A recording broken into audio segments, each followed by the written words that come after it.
ओडिशा क्षमता को फेरिबा को कांग्रेस स्वतंत्र स्ट्राटेजी एआईसीसी रणनीति प्रस्तुत करी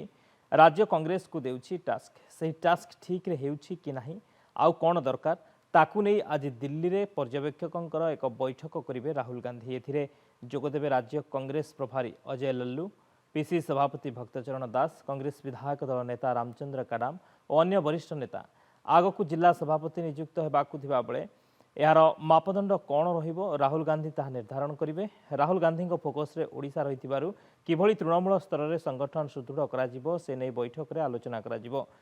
राज्य कांग्रेस बेस उत्साहित अक्टोबर 2 रु एक वर्ष धरी कांग्रेस राज्य में पदयात्रा करिवार अछि यार रणनीति मध्य प्रस्तुत करा जिवो। जिला कांग्रेस कमिटी सभापति कहारी व्यक्तिगत सुपारिश न होई बा पीसीसी प्रेसिडेंट जहाँ चाहिए सभापति करदे ये व्यवस्था न होई तृणमूल स्तर में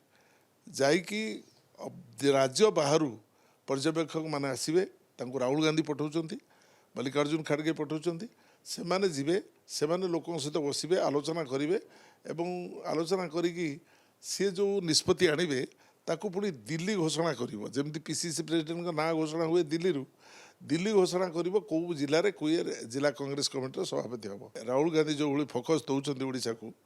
मल्लिकार्जुन खड़गे जो फोकस दौरान ओडिशा को से प्रक्रिया जदि आम ठिकणा बाटे नहीं पारू आम निरंकुश संख्यागरिष्ठता